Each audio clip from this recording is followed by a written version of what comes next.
This is Carl at National RV Detroit. I'm going to walk you through this 2010 Sundance Ultralight by Heartland. And this particular one is model number 275RE. Okay. So you have a power awning on it. Outside speakers. This is the range hood vent here. So you see it's got little tabs in the corner there. So if you're going to use the range hood fan, then you have to free up that baffle so it flaps freely. Otherwise, just keep it shut.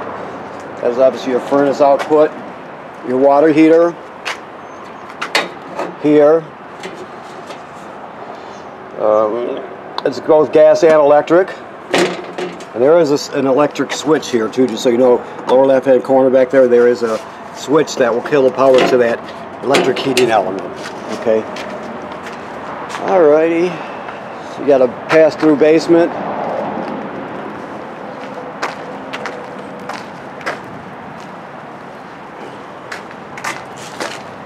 Let's come around this side here.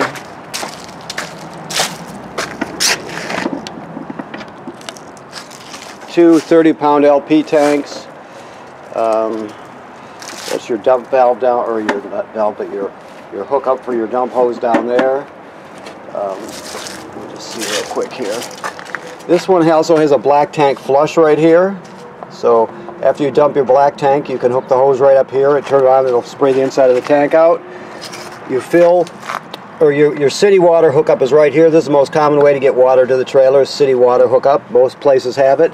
Most campgrounds have it, but if they don't, you can pre-fill your tank here and use the onboard pump to pump water. So even if you're camping at a place that does not have plumbing on the campsite, you can pre-fill your tank and still use all your plumbing. This is just an outside shower. Okay. You have regular crank down stabilizers. It uses a 3/4 inch socket on a drill or a crank. Your power cord, 30 amp and 30 feet long. Okay, you have a ladder that goes up to the roof. Obviously, you should inspect the roof of your trailer every 90 days or so. So keep that in mind. You want to go up there or have somebody go up there. You can walk up there. Make sure that there's no cracking or separation any place on the roof. And if you see it, when you see it, have it taken care of immediately. You don't have to redo the entire roof, just the affected area. Okay. You've got a televator for your TV, so it pops up and down. A basic sound system. Okay. Nice size slide out. Let's see where all our stuff is at here. Let me look around a bit. Okay.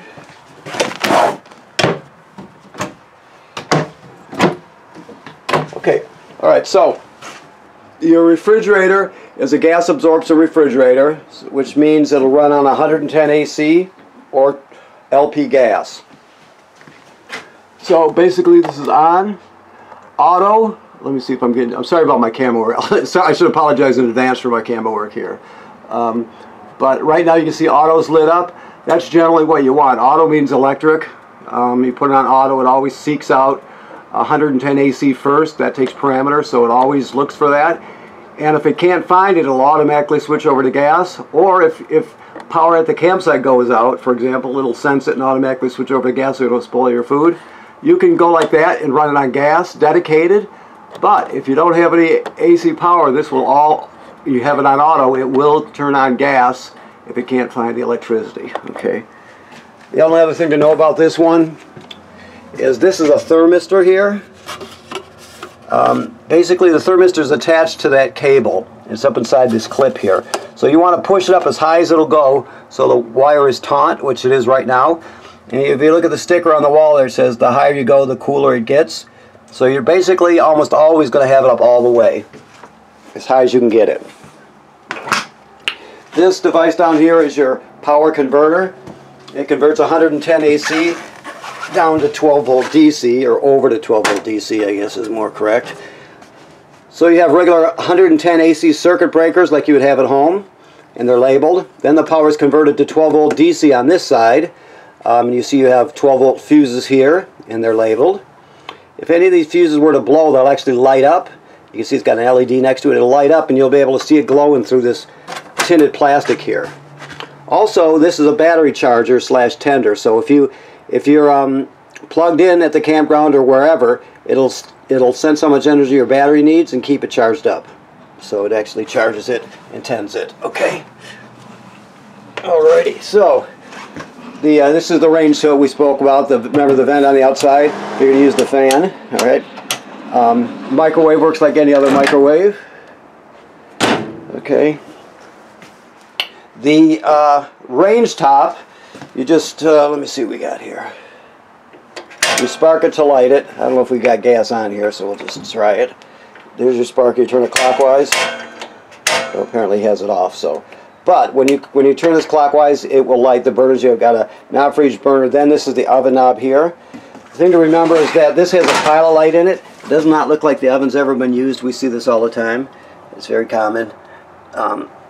But all the way back there is a pilot light. So you need a lighter with a long neck on it, like a grill lighter. Basically, you're going to go to the oven knob. You put it to pilot and depress it, right? Just like that. You keep it depressed in. Then you spark the pilot light with your lighter until it lights. And once it lights, you're still holding this in. So you continue to depress it for another 10 seconds or so. Then go to operating temperature, and it'll cycle, you know, like an oven does. But when you shut it off, keep in mind that obviously the flame goes out, but so does the pilot light. So you have to relight the pilot light each time you use the oven. Stainless steel sink. Let's see what else we have here. Okay. Okay. All right, so let's go this way. More light there. Okay.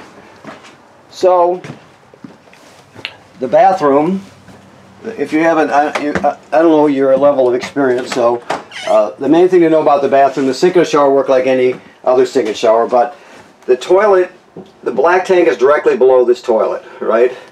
So, right now we've got antifreeze in there because it's been winterized. This is the flush pedal right here. The first thing you're going to do when you get to the campsite is you're going to plug in, hook up your water, obviously. Then you're going to take whatever chemical you use, whatever brand you use, and you put one dose right in the bowl. Then you're going to stand on the pedal, and water will come swirling out, obviously because it has the water hooked up, so water will come swirling out, and it'll wash the chemical down into the black tank below.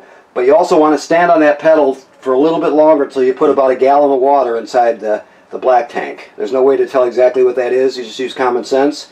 It doesn't have to be exact by any means, but you can't use it dry. Otherwise the smell will be extreme, to say the least. You'll only do it once, let's put it that way. So always have water and chemical in the tank before you start using it.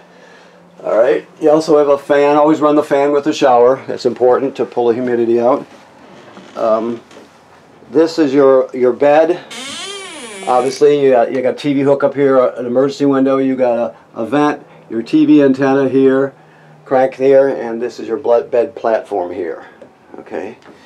Alright. See what else we have here. Your thermostat, which is just a simple analog thermostat, so you're going to off is in the middle, furnace is down, cool is up. Always keep your fan on auto, and it's just a basic analog thermostat. You see them, exact same model, all over the place. Okay. Now, this is, let me see what this is here. This is your power awning switch right here. Okay. I'm still looking here for where your slide out switch is at. I don't, of course it's never right where you expect it to be. Let me look around here. I'm about to look foolish if I can't even find that, but I'll find it. This particular one is probably close to the door somewhere.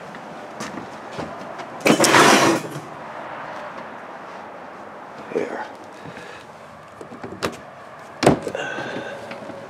Sorry about my camera work again. Well, this is turning into an adventure here. Let me see. It's usually someplace right where you can see it, and it's a larger rocker type switch.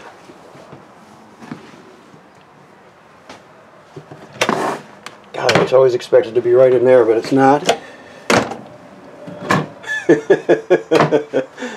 Well, some walkthrough this is. I can't even show you how the slide out works.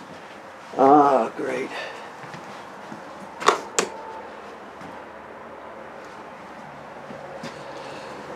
I don't believe it. I think this chair is probably in the way of it somewhere here. Okay, this device down here is your carbon monoxide or LP gas detector. So make sure that you pay attention to that.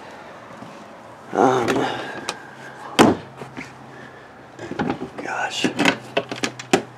Well, I tell you, the majority of this walkthrough is going to be me trying to find the switch for the slide out. I'm not embarrassed, I'm just befuzzled, dumbfounded.